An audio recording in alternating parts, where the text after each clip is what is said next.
여러분, 한 가지 상황을 잠시 떠올려 보시기 바랍니다. 갑자기 심장에 이상이 생겼는데 그 순간 혼자 계신다면 어떻게 하시겠습니까? 주변에 도움을 줄 사람도 없고 누군가 바로 발견해 줄 수도 없는 상황이라면 그 짧은 순간에 어떤 행동을 해야 살아남을 수 있을까요? 이야기처럼 들릴지 모르지만 이런 상황은 실제로 생각보다 훨씬 자주 일어납니다. 제가 35년 동안 노인분들을 진료하면서 가장 안타까웠던 순간들은 조금만 더 제대로 대응했더라면 충분히 살 수 있었던 경우들이었습니다. 많은 분들이 심장 문제를 영화처럼 갑작스러운 극심한 통증으로만 떠올리십니다. 하지만 실제로는 그렇지 않은 경우가 더 많습니다. 심장은 조용히, 서서히, 그러나 분명하게 신호를 보내며 이상을 알리는 경우가 많습니다. 문제는 그 신호를 알아차리지 못하거나 알아차려도 혼자 있다는 이유로 넘겨버린다는 점입니다. 저는 오랜 시간 노인분들을 진료하며 한 가지 공통된 패턴을 봐왔습니다. 혼자 계실 때 심장에 문제가 생긴 분들 중 상당수가 조금만 참아보자, 괜히 큰일 만드는 것 같아서라는 생각으로 결정적인 대응 시점을 놓쳤다는 점입니다. 이 영상을 끝까지 보시면 혼자 있을 때 심장에 문제가 생겼을 경우 그 자리에서 바로 해야 할 행동과 절대 해서는 안 될 행동을 정확히 알게 되실 겁니다. 특히 중간에 말씀드릴 내용은 실제로 생존 여부를 가른 경우가 많았던 부분인데 대부분의 분들이 미리 알지 못해 놓치는 경우가 많습니다. 좋아요는 지금 이 순간에도 심장 건강 때문에 불안해하고 있을 분들께 이 정보가 더 널리 전달되는데 큰 도움이 됩니다. 무료 구독을 눌러두시면 앞으로 꼭 필요한 건강 강의를 놓치지 않으실 수 있습니다. 70대 이상이신 분들은 댓글에 1을, 70세 이하이신 분들은 1을 남겨주세요. 여러분의 참여가 더 많은 분들의 생명을 지키는 데 큰 힘이 됩니다. 제가 진료실에서 자주 듣는 말 중 하나가 이런 말입니다. 원장님, 가슴이 막 아픈 건 아닌데 그냥 좀 이상했어요. 혼자 계실 때 심장에 문제가 생기는 분들 대부분이 처음에는 이렇게 표현하십니다. 우리가 흔히 떠올리는 심장 문제는 가슴을 움켜쥐게 만드는 극심한 통증이지만 실제로는 그렇게 시작되지 않는 경우도 많습니다. 가장 먼저 나타나는 변화는 아주 미묘합니다. 가슴이 아프다기보다는 답답하거나 숨이 평소보다 조금 불편해지는 느낌입니다.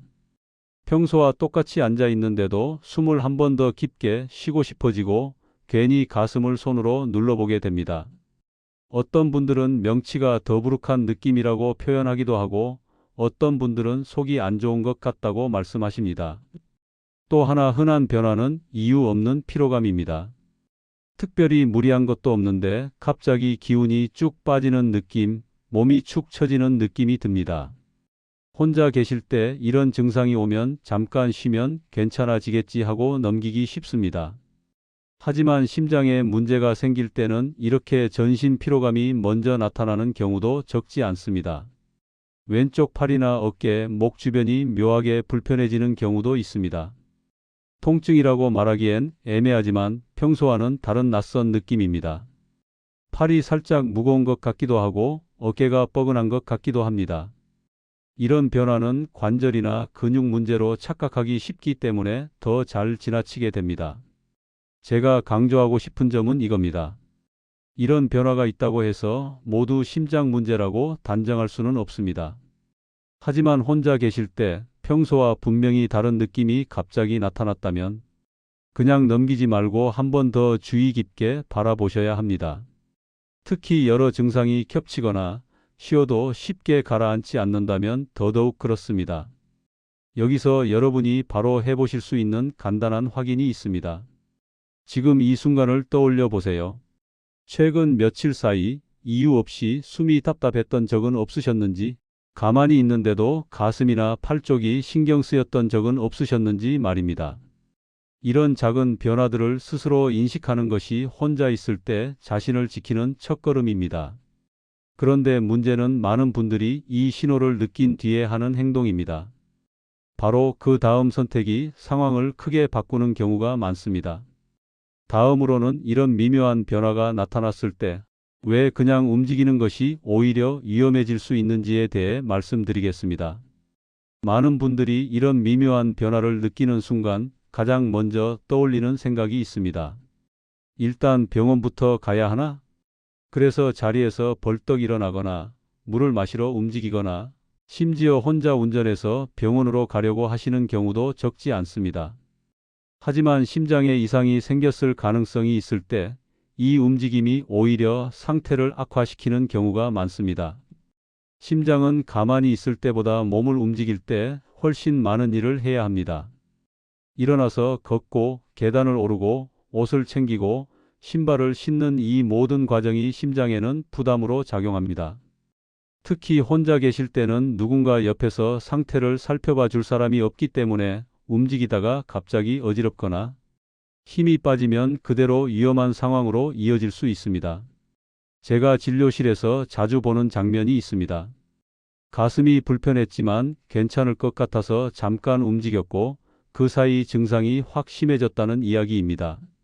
처음엔 버틸만 했는데 몇 걸음 옮기는 사이 숨이 더 가빠지고 식은땀이 나고 몸에 힘이 빠졌다는 분들이 많습니다.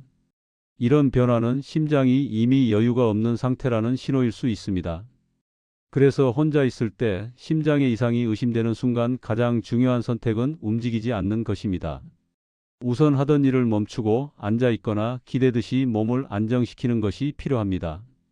이건 참고 견디라는 뜻이 아니라 심장에 불필요한 부담을 더하지 않기 위한 최소한의 조치입니다. 여기서 중요한 기준 하나를 말씀드리겠습니다. 평소와 다른 가슴 불편감이나 숨참이 갑자기 생겼다면 조금 움직여서 괜찮아질지 보자는 판단은 피하셔야 합니다. 심장 문제는 움직이면서 확인하는 것이 아니라 오히려 안정을 취하면서 지켜봐야 하는 경우가 많습니다. 이렇게 몸을 멈추는 선택 하나만으로도 상황이 더 나빠지는 것을 막을 수 있는 경우가 있습니다. 그런데 여기서 또 하나 많은 분들이 놓치는 현실적인 문제가 있습니다. 바로 구조가 늦어지는 이유입니다. 다음으로는 혼자 계실 때 도움을 받는 과정에서 가장 자주 문제가 되는 부분에 대해 말씀드리겠습니다. 혼자 계실 때 심장에 이상이 생겼을 경우 제가 현장에서 가장 많이 보는 문제는 증상 자체보다 도움이 늦어지는 상황입니다. 많은 분들이 그래도 바로 올 거야 라고 생각하지만 실제로는 아주 사소한 이유 때문에 시간이 지체되는 경우가 많습니다. 그 사소한 차이가 결과를 크게 바꾸기도 합니다.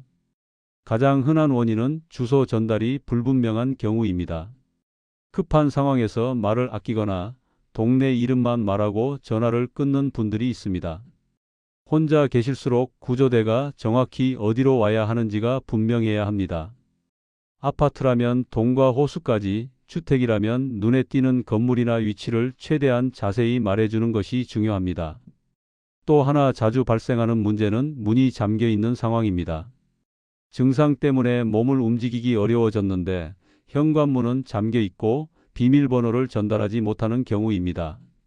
그러면 구조대는 강제로 문을 열어야 하고 그 과정에서 몇 분이 더 걸립니다. 이 몇 분이 심장에는 결코 짧지 않은 시간입니다. 혼자 계신 분들일수록 이런 현실적인 부분을 미리 생각해 두셔야 합니다. 증상이 심해진 뒤에 판단하려고 하면 이미 여유가 없습니다.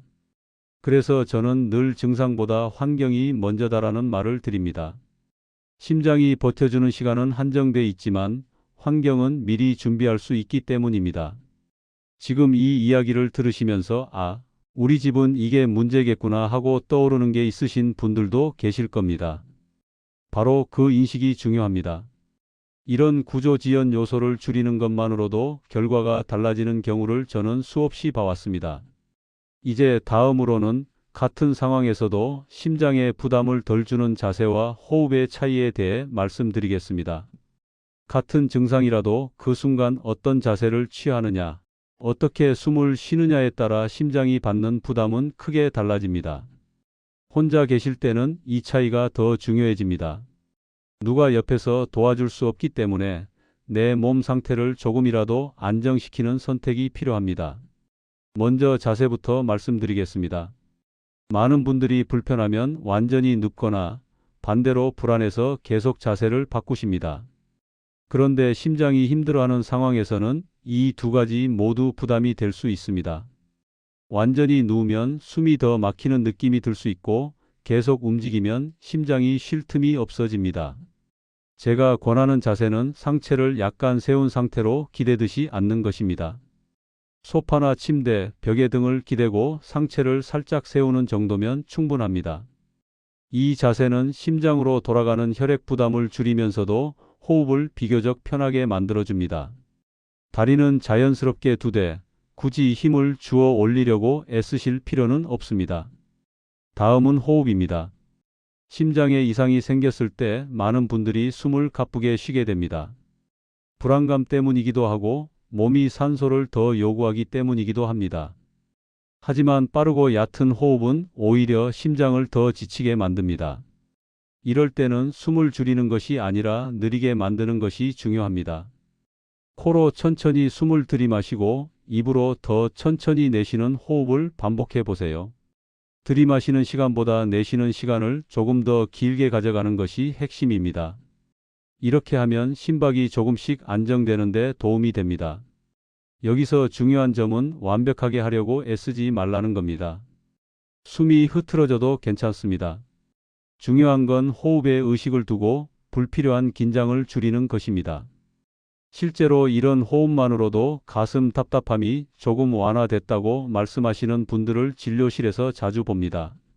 이 자세와 호흡은 증상을 없애기 위한 치료가 아니라 상태를 더 악화시키지 않기 위한 방법입니다.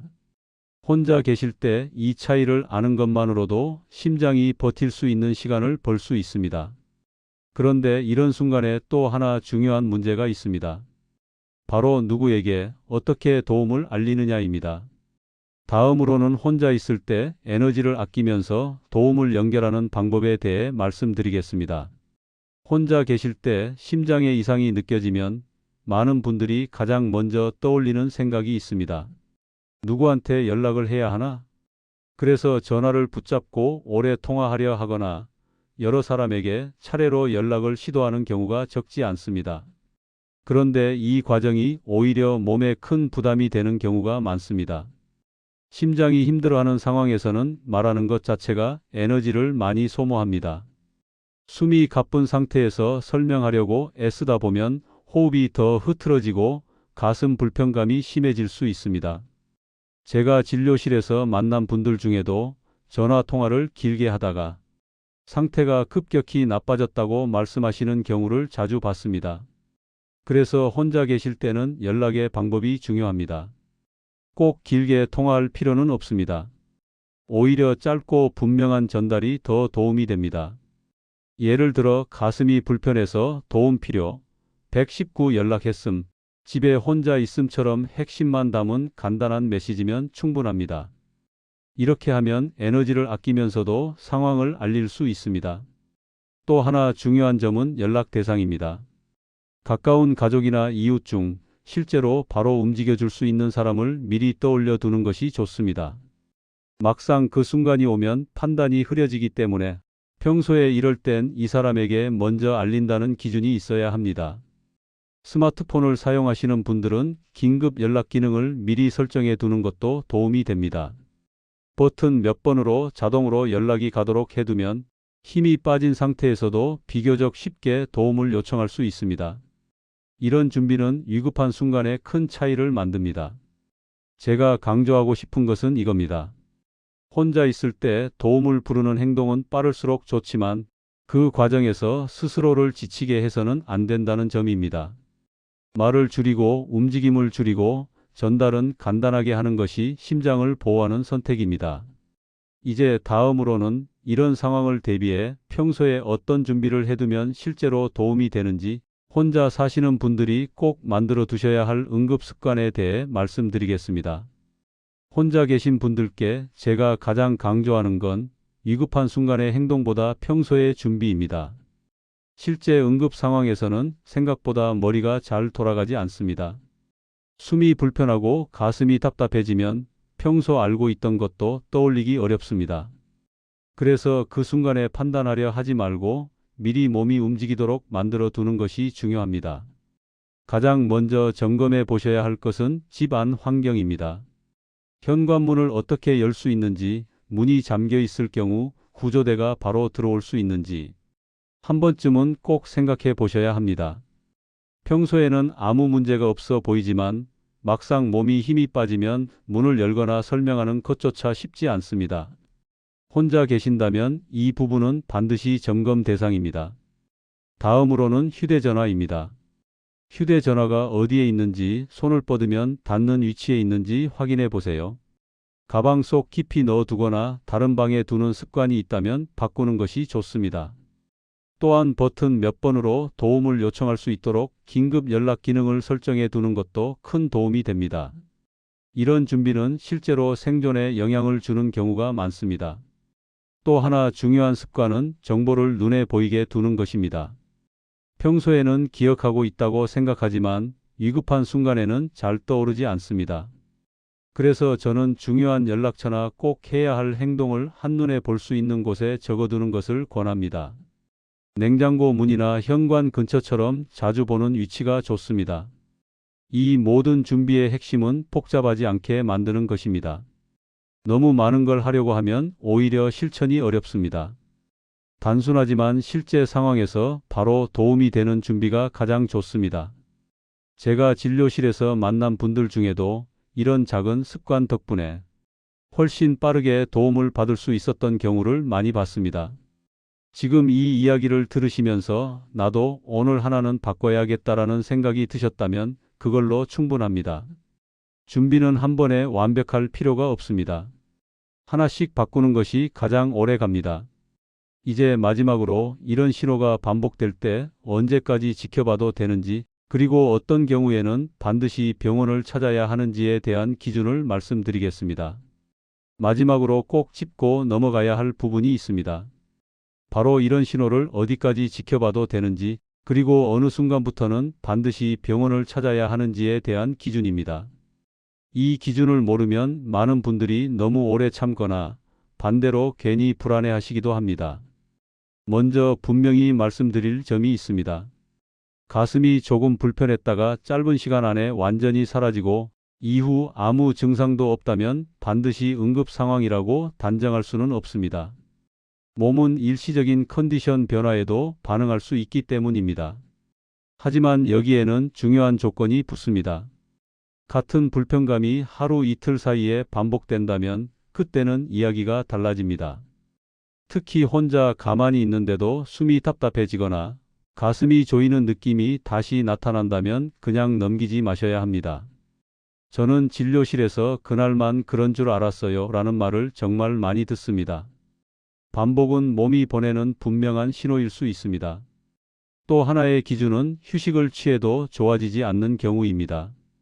앞서 말씀드린 것처럼 몸을 안정시키고 자세를 바꾸고 호흡을 조절했는데도 불편감이 계속된다면 혼자 판단하지 마시고 의료진의 확인을 받으시는 게 안전합니다. 특히 숨참, 식은땀, 이유 없는 극심한 피로가 함께 나타난다면 더더욱 그렇습니다. 그리고 꼭 기억하셔야 할 점이 있습니다. 통증이 아주 심하지 않아도 이번엔 뭔가 다르다는 느낌이 들 때가 있습니다. 이런 직감은 무시하지 않는 것이 좋습니다. 35년 동안 환자분들을 진료하며 느낀 점은 몸이 보내는 신호를 가장 먼저 느끼는 사람은 결국 본인이라는 사실입니다. 병원을 찾는 기준은 용기가 아니라 판단입니다. 너무 늦게 오는 것보다 조금 이르게 확인하는 쪽이 훨씬 안전합니다. 검사 결과 아무 문제가 없다는 말을 듣는 것이 가장 좋은 결과일 수도 있습니다. 혼자 계신 분일수록 이 기준은 더 엄격하게 적용하셔야 합니다. 오늘 말씀드린 내용은 불안을 드리기 위한 것이 아닙니다. 혼자 계실 때도 스스로를 지킬 수 있는 기준을 만들어 드리기 위한 것입니다. 작은 신호를 알아차리고 잘못된 선택을 피하고 필요한 순간에는 도움을 받는 것. 이것이 제가 오늘 꼭 전해드리고 싶었던 핵심입니다.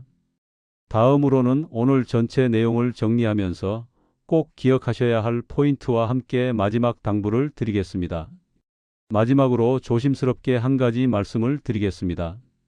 심장에 문제가 생겼을 때 결과를 가르는 건 용기나 체력이 아니라 얼마나 준비되어 있었는지입니다.